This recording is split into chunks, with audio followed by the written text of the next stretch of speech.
and uncertainty. How long has it been there? Who built it, and when? Why was it built? Whose face is on it? Are there secret chambers underneath? These questions have confounded kings, explorers, and experts for centuries. But after all the theories, excavations, and disputes, are we finally able to solve the mysteries of the Sphinx?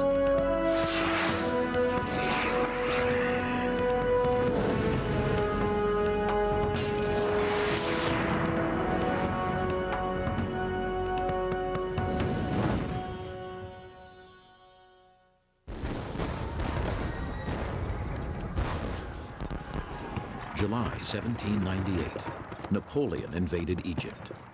In a dust storm, with temperatures around 115 degrees, the Battle of the Pyramids raged for 2 hours.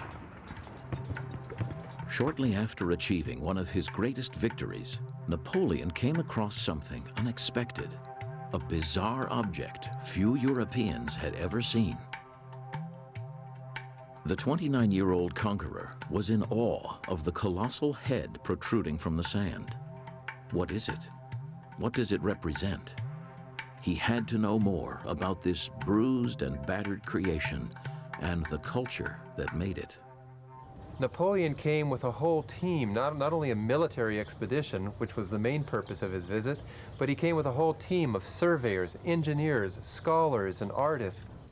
And for the next 3 years or so, they proceeded to record what they saw. In fact, in virtually record time, they documented a great number of the monuments of Egypt, including the Sphinx. In fact, there's a wonderful drawing that shows people on the head of the Sphinx with a plumb line measuring it. Many of the tombs and monuments examined by Napoleon's experts were inscribed with what may be the oldest form of writing, hieroglyphics. After the fall of ancient Egyptian civilization in 30 BC, the meaning of hieroglyphics remained a complete mystery for the next 1,800 years. In 1799, an officer in Napoleon's engineering corps stumbled across a slab of granite near a city called Rosetta. The stone contained the same message inscribed in 3 different languages. When fully translated, the Rosetta Stone would prove to be the key to unlocking the secrets of ancient Egypt. When the French were driven out of Egypt by the British in 1801, they left with countless treasures, but without learning any more about the Sphinx. It would be another 18 years before the strange and ruined head would give up any of its secrets. 1816. The first known modern excavation of the Sphinx was carried out by a merchant-turned-explorer, Giovanni Caviglia. Caviglia came in a time he can do anything. He could excavate and drill in any place. No one will stop him. Having heard local rumors and legends of secret chambers and hidden treasures, Caviglia searched for a way inside the Sphinx. He cleared sand from the neck and was astonished to discover that the head was attached to the enormous body of a lion, 240 feet long and 66 feet high. Between the paws, he found the remains of a small chapel and altar that showed traces of fire. Perhaps the Sphinx was a temple and the altar had been used for burnt offerings. Purposefully and in constant danger of being crushed by shifting sand, Caviglia kept digging. Caviglia came and he had a theory in his mind. The theory, he thought there is a passage, a tunnel from the paw of the Sphinx to the Great Pyramid. This was his theory. He was really one of the new ages of thinking about this big tunnel. He excavated everywhere. He found nothing. Caviglia, however, did make a major discovery, the Dream Stela, an upright stone slab containing hieroglyphics. The Rosetta Stone enabled scholars to crack its tantalizing inscription, which, they learned, dated back to the 14th century BC, and recounted the exploits of a royal prince, Thutmose IV. And he indicates that he slept in the shadow of the Sphinx's head and that the Sphinx was buried up to its neck in sand. The Sphinx came to him in a dream. The Sphinx took to him in dream and said, my son Thutmose, I'm dying. The sand is killing me. If you remove the sand away, I will make you the king of Upper and Lower Egypt. And we found there is something politics in this story, because he killed his elder brother, who was supposed to be the king of Egypt. And therefore he was telling everyone that they should forget the crime that he did, because the god, it chose him to be the king of Egypt. Well, I would view it as propaganda, you know, whether it happened or not. How can you tell, you know, 3,000 years later or something? It's a bit difficult to say. But it is certainly also to say that the god decided that this young prince would become king. So it's a way of legitimizing him. The guy was so thrilled. He's a nobleman, he's had money. He got some troops, cleaned up the sand, fixed it up, and he became pharaoh. So the Sphinx, when the Sphinx speaks, it really speaks. The dream stela contained what appeared to be a partial reference to a king of 1,000 years before, named Khafre, who built the second pyramid. Thutmose seemed in some way to be connecting Khafre to the Sphinx, but the inscription was eroded and the intent unclear. The dream stela would become a benchmark for all future controversies about the age of the Sphinx. Thutmose was the first to clear the sand away from the Sphinx, but he was not the last. The sand that is brought in by the wind that comes in actually from north of the Giza Plateau and veers by this rock and goes towards the west, finds a hole in the ground that has no purpose as far as nature is concerned. It fills it. So every time the Sphinx is left on its own, that moat is filled with sand. And that happened repeatedly. With the invention of film, the Sphinx became a favorite subject of photographers. This photo, taken by Maxime Ducamp in 1849, was the first ever shot at the monument. Thousands more followed.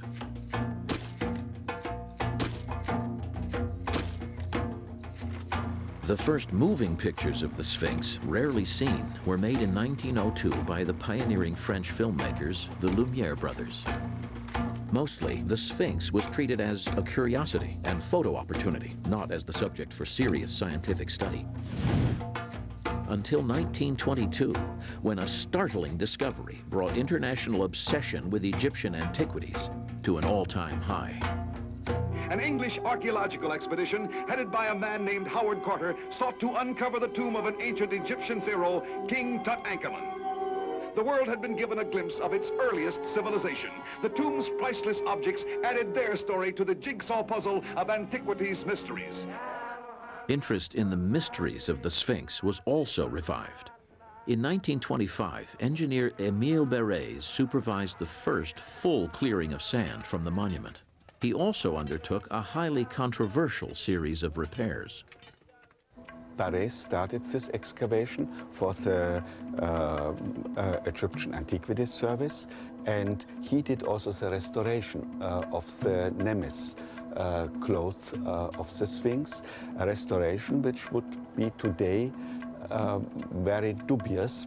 There was a serious thought that a bad desert storm might bring the head off, and concrete was fitted under the head in a sort of vague approximation of what the original wig would have looked like coming down to the shoulders. Not a very good approximation. Completely altered the look of the thing. I mean, you look at it now, you look at modern pictures of it, your own modern filming of it, and then you look at these 19th century photographs.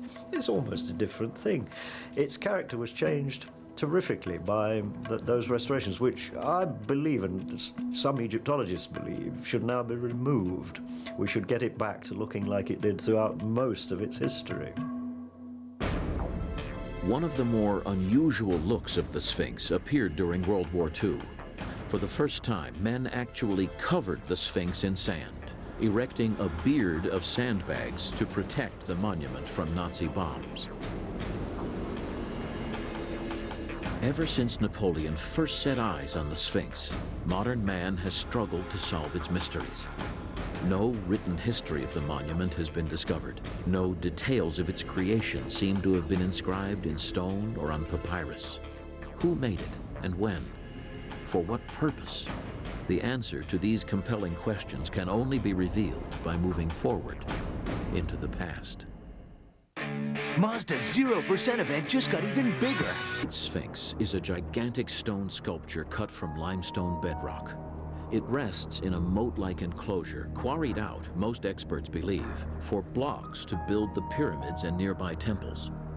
If this is true, then the Sphinx would have been carved sometime between 2520 and 2494 BC. The monument was a brilliant creation of the most sophisticated culture on Earth.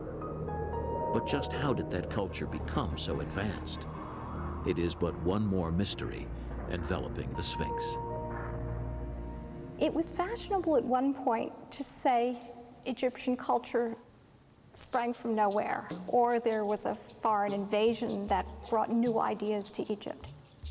Some very interesting, fairly recent work in pre-dynastic and earlier cultures in Egypt has shown obviously that that's not the case. If we go back just before 5,000 years, just before the initiation of Egyptian civilization, the whole scene would be drastically different. In the land west of the Nile, from 5,000 years ago to 11,000 years ago, there were numerous lakes. There was a savanna-like environment. There was vegetation. There were animals and man. It was a very rich environment.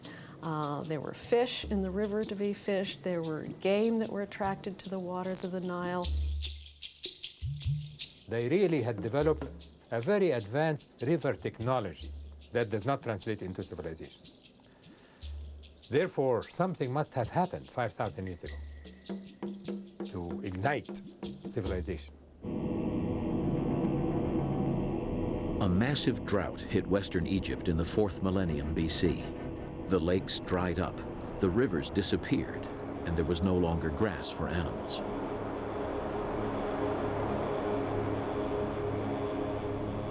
For centuries, this part of the country had been inhabited by desert people, Bedouin-type bands that roamed the land. To save their lives and those of their animals, the desert people migrated to the only source of water they knew, the Nile. They had desert wisdom. They knew how to deal with a dry environment. They knew how to deal with rocks. So you have this whole bunch of people that had desert wisdom mixed with very sedentary people that had river technology. And I believe it was really this incredible, interesting mix between the two cultures and the cross-fertilization of ideas that ignited Egyptian civilization.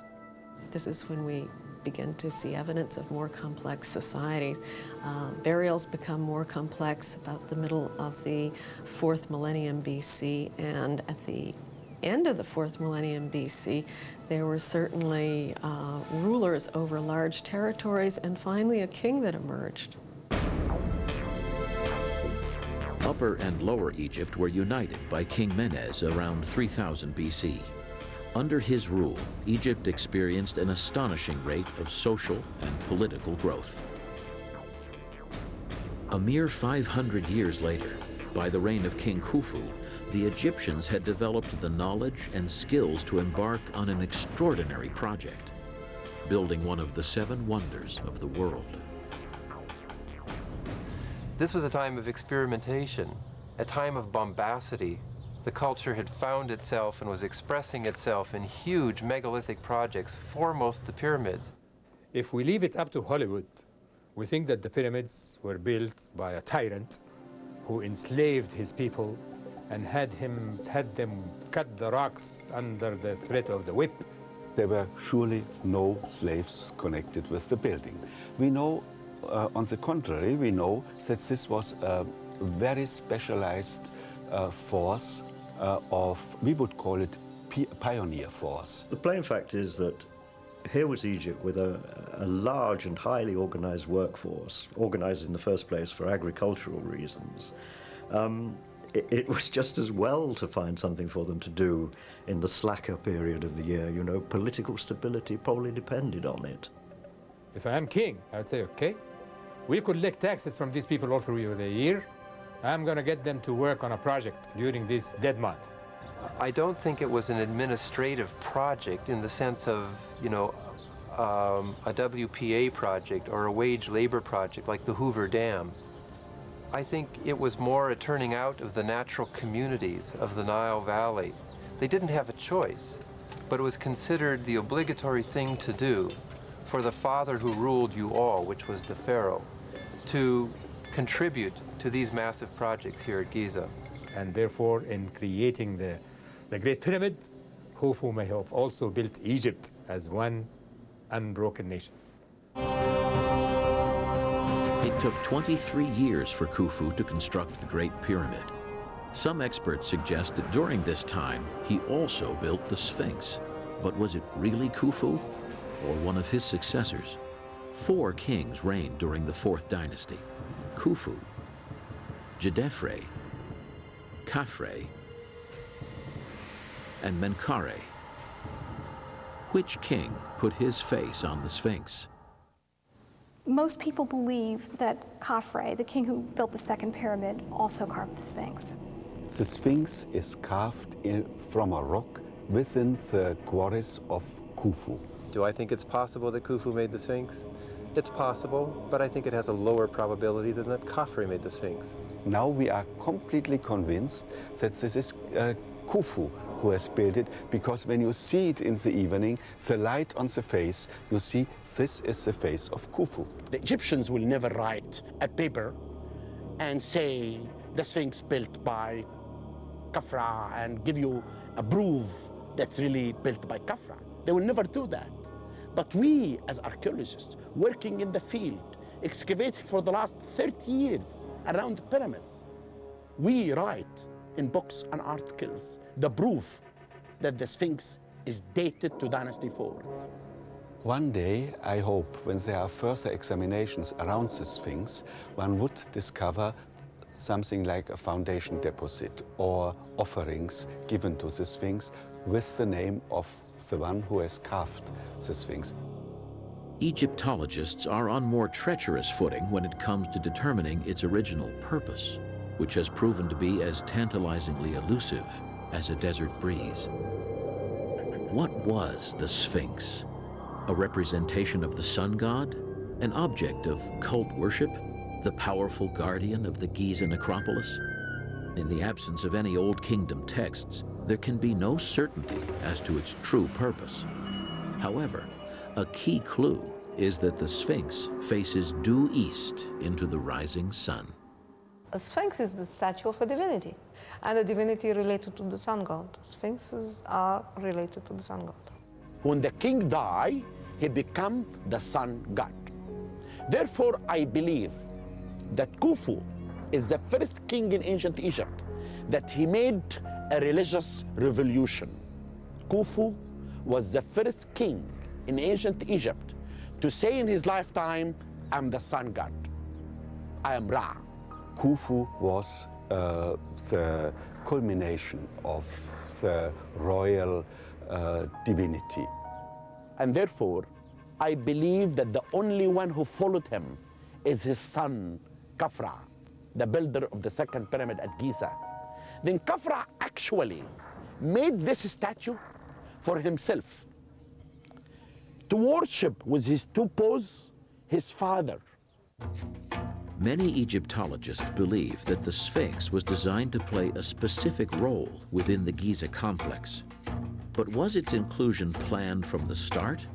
Or is it possible that there was already something on the plateau, something older than the pyramids, something older than Egypt itself, something that inspired the creation of the Great Sphinx? This TLC program is sponsored in part by Pearl Vision, where nobody cares for eyes more than Pearl. How How would you like to be seen? Artsy, traditional, anything but ordinary? The right pair of glasses from Pearl Vision lets you decide. And now you have even more choices. Buy one pair of glasses, get a free pair for you or your child, just in time for school. Select from hundreds of fashion frames and look as cool, bright, or mature as you choose. Come as you are, leave as you want to be. And Pearl Vision accepts most vision care plans. With more power, more style, and as reliable as ever. The totally transformed 2003 Toyota Corolla S. It'll liberate the power of your imagination.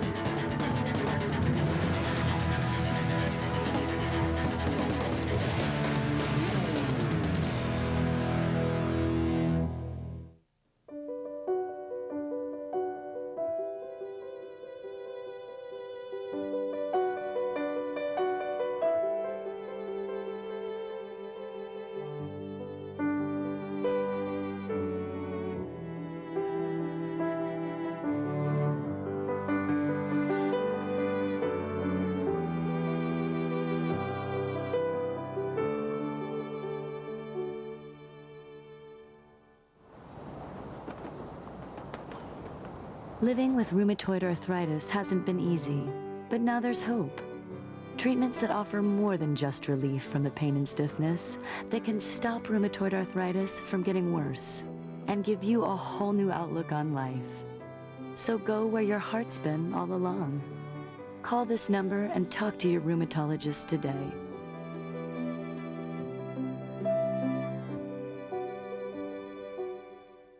Tuesday at 8, Mutual of Omaha's Wild Kingdom roars back to life on Animal Planet. A scientist with one goal, battling the elements, using every means possible to solve the mystery of the lost elephants of Timbuktu. The premiere of Mutual of Omaha's Wild Kingdom, Tuesday at 8, only on Animal Planet. Mutual of Omaha, providing insurance and financial services for today and tomorrow. Kara was 8 years old when they told us she needed a heart transplant. Can you imagine? Now she's 16. Now she's driving. Yeah. I love driving. See my car? She's a typical teenager. Well, we listen to like loud music. We'll have the windows rolled down. Just her heart used to belong to someone else. Medical insurance from Mutual of Omaha isn't for getting sick. It's for getting well. Begin today.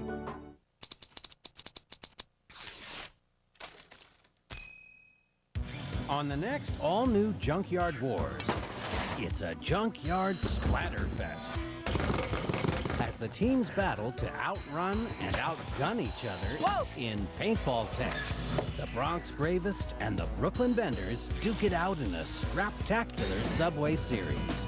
They're fighting for hometown pride and a slot in the semifinals. Junkyard Wars Paintball Tank, Wednesday at 9, only on TLC. Everything I've ever wanted to do in my life, I've done it, had it, bought it, and wrecked it. But there's people out there that do things I won't do because the danger's too real. These guys show up every day for the world's most dangerous job, and it ain't playtime.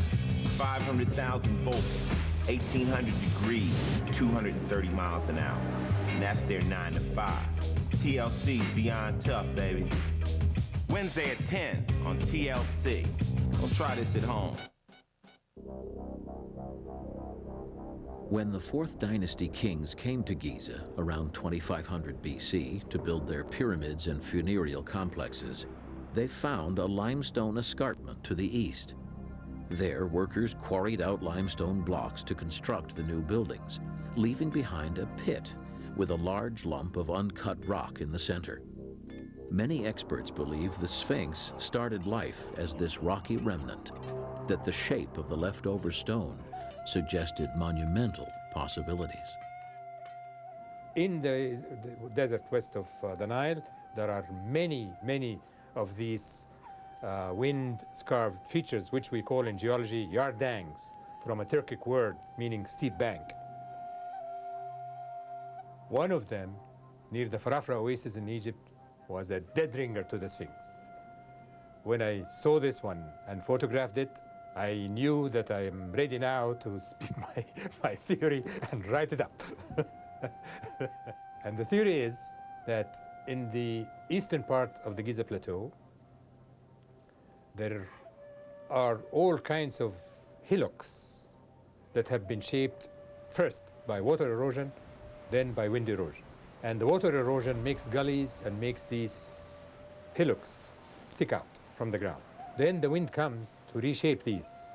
The ancient Egyptians could have torn this apart while they were building the pyramid, but they didn't, because they saw beauty in that shape, a clump and an aerodynamic back to it. And they decided, my God, this we can modify it a little bit to make it like the shapes in the desert that we've seen.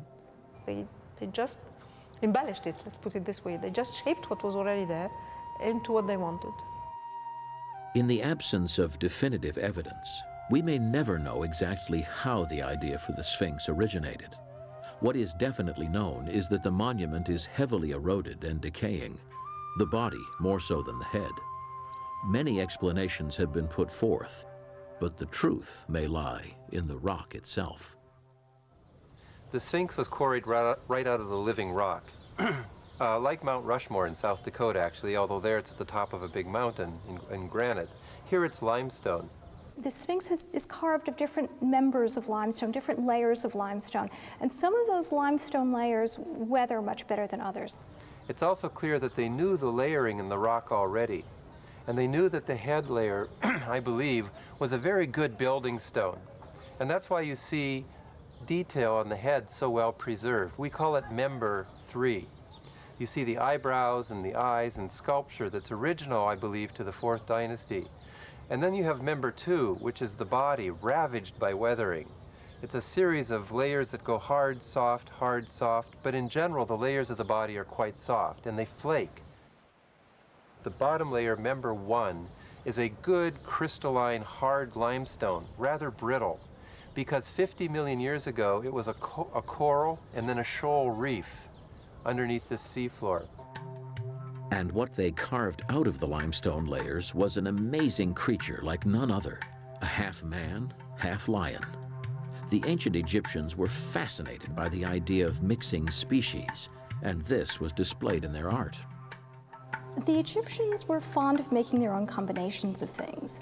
They identified the salient aspects of different things, animals, humans, whatever, and combined them in different and unique ways, identifying animals for their power, like the lion and the bull, for example, and combining them with, or some of their elements with humans, so that that power would rub off on the human, specifically the king, of course. In ancient Egypt, the king always wants to show his power.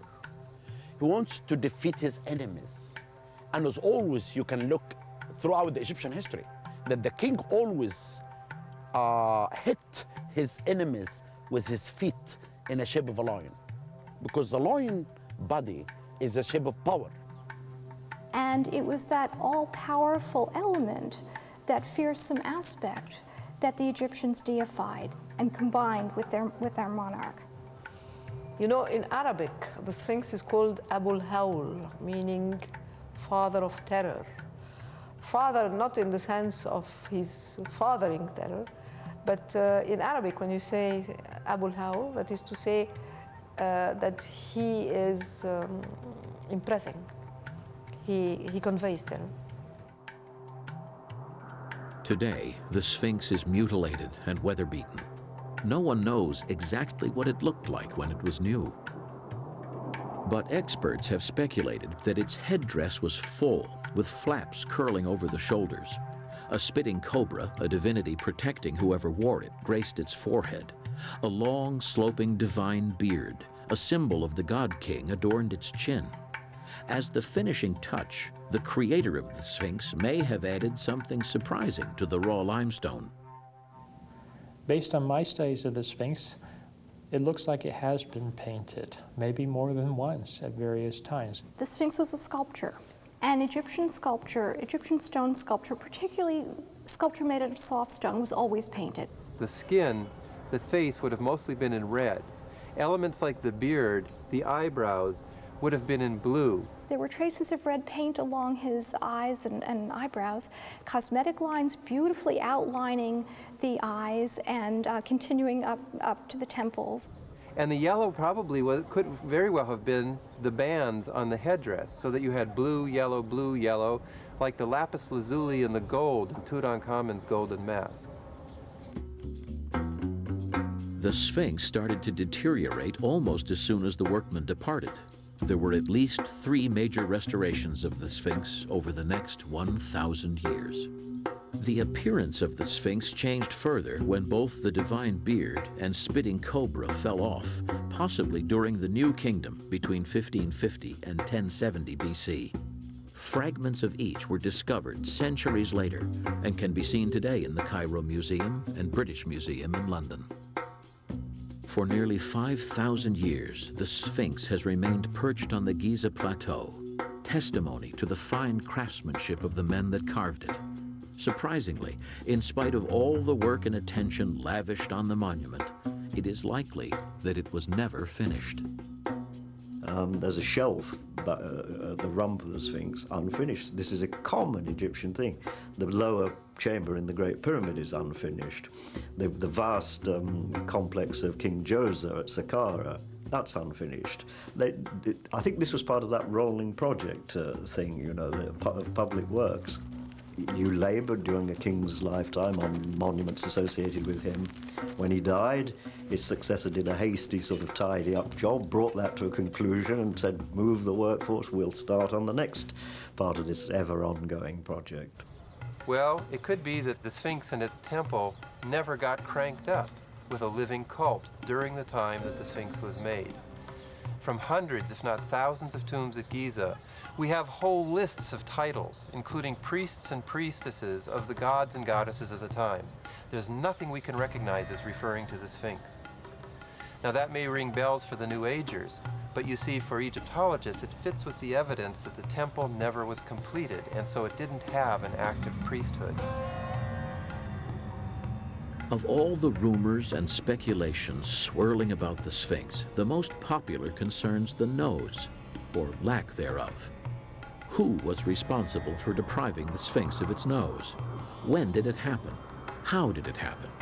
To this day, the general public continues to blame the wrong man. This TLC program is sponsored in part by Refresh brand eye drops. Relieve and protect dry, irritated eyes with Refresh. When your eyes feel dry, irritated, there's Refresh brand eye drops. First, Refresh relieves and soothes, then forms a lasting shield of protection to keep irritation out and moisture in. #1 doctor recommended Refresh relieves and protects.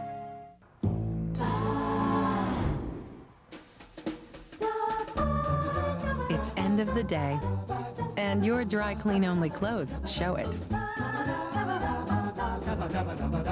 So just how easy is it to get them clean and fresh? Frankly, pretty darn easy. Dry out, zip it, steam it, hang it. Love it. New on Disney DVD and video. All of Disney's greatest villains are on screen together for the first time ever, and they're taking over the House of Mouse. Mickey's House of Villains on Disney DVD and video today. Great. Credit card bill. Wonder what's in here this time. Look at these fees!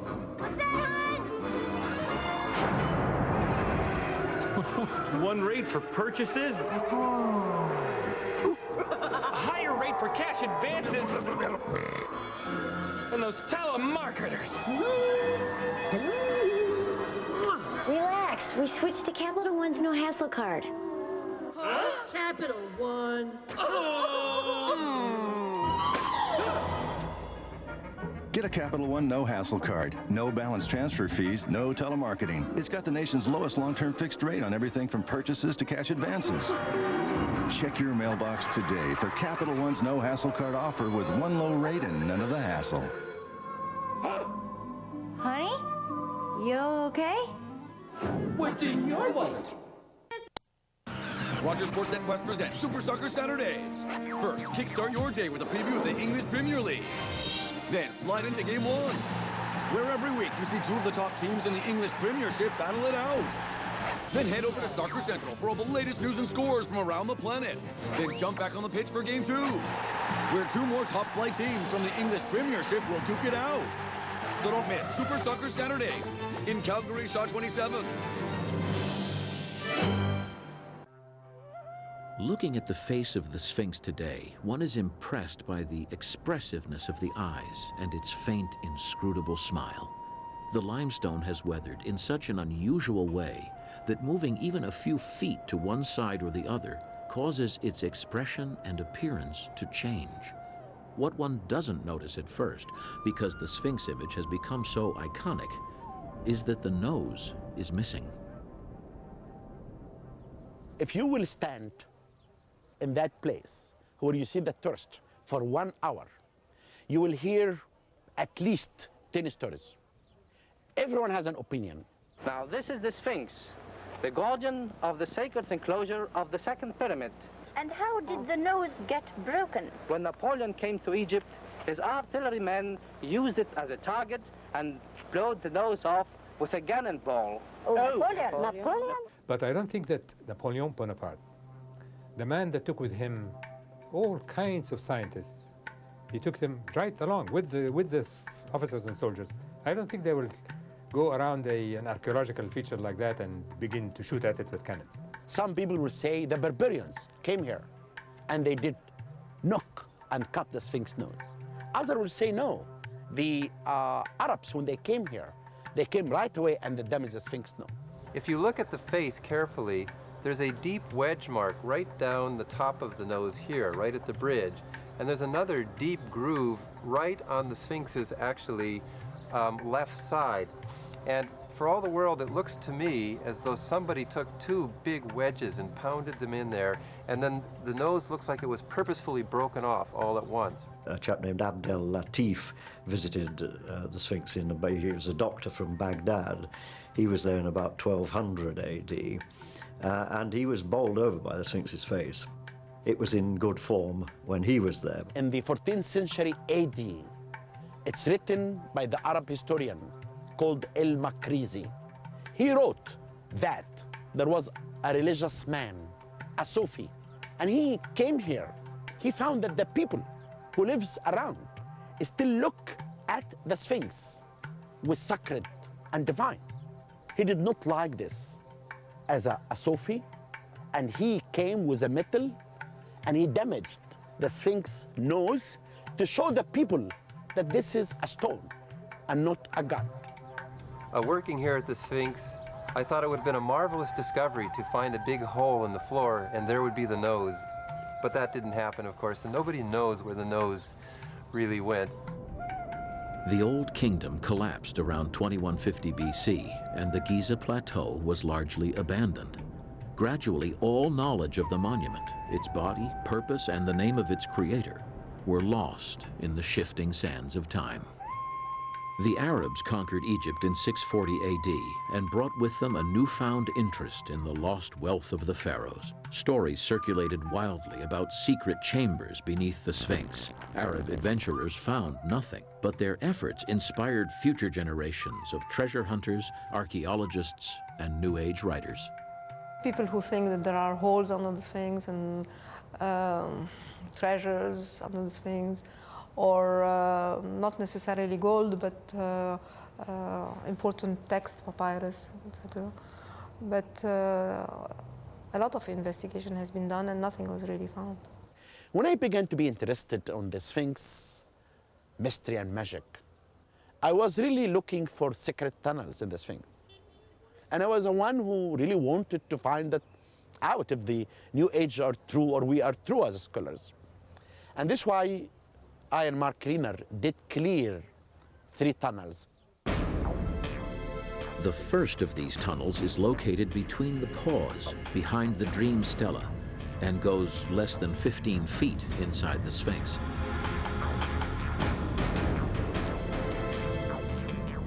The second is located on top of the Sphinx, behind the head, and was most likely dug out by early treasure hunters. But the largest of the tunnels is located at the rear of the Sphinx. We knew about this tunnel from this old man, Sheikh Mohammed, who was working for us. And he said that his grandfather told him, if you remove that stone, you'll find a tunnel inside the Sphinx. But he warned us, and he said that everyone who tried to remove this stone, there is always a curse happen to him. And I told him, don't really worry about this curse. And we came and we opened these tunnels and we entered inside. But before I and Mark Lehner entered inside, we sent an American friend of us to take the curse first. And we found the tunnel goes for about 45 feet inside the Sphinx body. We found nothing except an old shoes. But what's important that we found out that the tunnels was cut in the Sphinx was not new tunnels. The method of cutting and how it was cut, it proved to us that this is an ancient tunnels and not modern tunnels. How? Because people from the late period are very interested in the Sphinx, like we do today. Then all of them, they think there is something underneath the Sphinx, there is tunnels, there is secret rooms, and that's why they come and they dig. When we did the seismic analysis around the Sphinx, we not only looked at subsurface weathering, but we looked for other features also. There's a void or cavity or chamber. There's something down there. The Stanford Research Institute in 1977, and they came and they did make drilling. They went down more than 60 feet in the right paw of the Sphinx, and they found nothing. They found that the Sphinx is a solid rock or a living rock, and there is nothing underneath the Sphinx. And yet, the legends persist. Every year, requests are made by New Age groups and by academic institutions wanting to employ the latest technology to search for hidden tunnels or chambers. It seems this is one mystery of the Sphinx that, for some, will never die.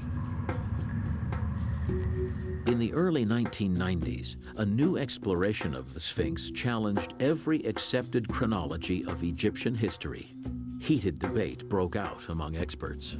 My work on redating the Sphinx has, in fact, been somewhat controversial, to say the least. One thing that I was struck by is that there are apparently different types of weathering on the Sphinx, in the Sphinx enclosure, and elsewhere on the Giza Plateau. What I'm convinced is that on the body of the Sphinx and in the Sphinx enclosure, which was constructed at the same time as the Sphinx, you find weathering that was clearly the result of rainfall. I feel very confidently that the Sphinx is, yes, older than 2500 BC, older than dynastic times. Then the big question is, how much older? And that observation is based on the fact that there is more evidence of water erosion on the Sphinx, particularly the upper body, than anywhere. And that is true. There is more water erosion because that part of the body of the Sphinx was exposed to the elements from way before the ancient Egyptians ever existed. Before ancient Egypt, before the change of climate, but for hundreds of thousands of years.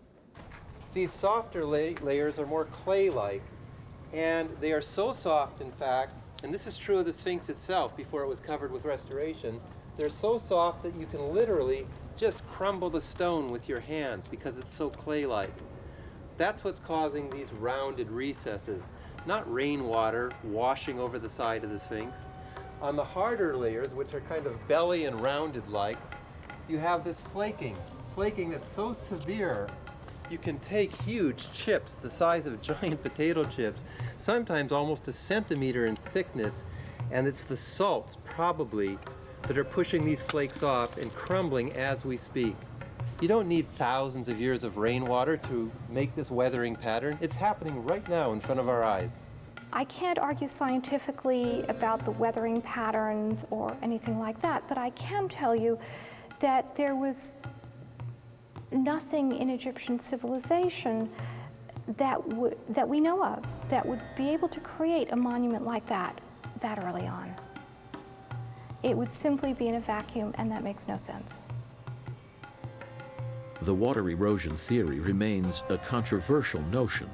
The vast majority of experts believe there is little or no evidence to support it.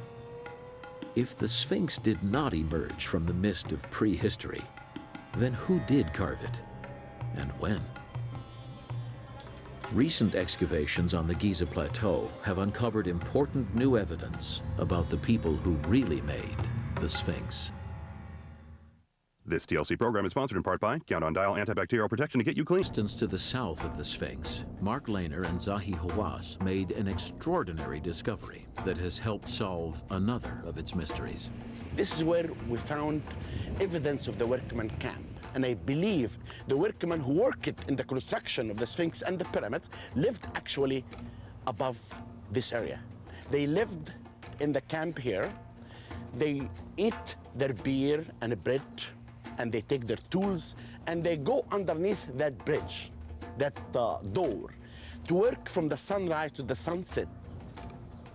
Our excavations that we're doing now, where we're finding a vast production complex the size of several football fields for turning out bread and meat. We have scores of bakeries.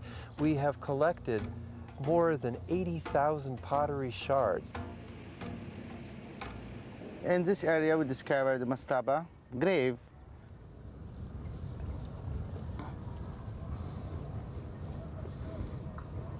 And this skull looks like maybe belonged to a young man because his forehead looks small. And the doctors who checked the skeleton said that most of them died when they were young, between 35 and 45, like this. All the skeleton of men and women that we found in the lower cemetery, they have a stress on their back because they were involved in moving heavy stuff. The discovery of the tombs of the pyramid builders also tell us two important things. Number one, that the builder of the pyramids were Egyptians. And number two, that the builder of the pyramids and the Sphinx were not slaves. We have names, family relationships. There's a whole context to the Sphinx and pyramids. It is this very human context that I find missing in the New Age literature. If it wasn't these people, who was it? Where's the evidence? Because you can't make human culture disappear without a trace, leaving only an enigmatic monument standing like some kind of an iceberg floating alone. For nearly 5,000 years, the Sphinx has occupied a prime position on the Giza Plateau. Much has it seen, much has it endured, but nothing in its long, magical, mysterious life could have prepared the monument for what would be a remarkable rebirth. It was at 1:30 in the afternoon, February 1988. A chunk from the Sphinx right shoulder fell down. And the whole country was in uproar. How could this happen to the Sphinx? And I went to buy cucumbers from a man in the streets of Cairo. And the man recognized me, a poor man who doesn't know how to read and write. When he recognized my face, he said, "Sir, how is the Sphinx?" That is the most impressive and wonderful word or a sentence I ever heard in my life. The media, the television shows, the talk shows, the radio, everybody in Egypt was in an uproar. How could this happen to the Sphinx? Let us fix it. Let us have this happen never again. And this is why we decided to start a very important campaign to restore this statue in a scientific way. And not only we have to decide the method of restoration, but we have to take the opinion of everyone, because the Sphinx do not belong to Egypt only, it belongs to everyone all over the world. Beginning in 1990, the Sphinx underwent the most ambitious and comprehensive restoration ever attempted. 3,000 days and 12,478 stones later, in January of 1998, the restored and preserved Sphinx was unveiled to the world. when I took the scuffling away from the Sphinx and we began to make the celebration, I looked at the Sphinx. I saw the Sphinx was smiling. It was maybe the best night for the Sphinx. For the 5,000 years history, he saw everything. He saw Napoleon, he saw people come from everywhere, he saw New Age people, he saw people talking about him, but he never had a good time like that night, that everyone was looking at his face. In modern day Egypt, the Sphinx plays a very significant role. I don't really fully understand it, but it's a very significant role. Definitely one of the marvels of the world to everybody, and it's the pride of the Egyptians. For us, it represents the glory of Egyptian civilization, the things that the Egyptians were capable of. So we're very concerned that something happens to it, because it's not only to the Egyptians, it's the whole world. The Egyptians of today kind of put the Sphinx on par with the pyramids, if not a little higher. And I would wonder if some of the people who live by the Sphinx don't still, in some way, in a very benevolent way, still consider it a god. Will Egypt's most recognizable icon ever give up all its secrets? I don't expect that we're ever going to know everything. I think there's always mysteries. There are always theories that may replace other theories. If we do know too much, we shall lose our interest. I think it's better not to know too much. We know enough. I think, like so many modern scientists and scholars, we have to be comfortable with a level of probability rather than certitude, rather than certainty. As a matter of fact, I think if we had to be certain, we'd rebel against it. I like to say about the Sphinx that this is a monument with a very long and colourful history, most of which we don't know. I could say to people that the stone can talk to me. He's a stone, but he's not a stone. He's a stone in the eyes of everyone. But I feel that inside the Sphinx, he's looking at us, keeping the secrets of our past.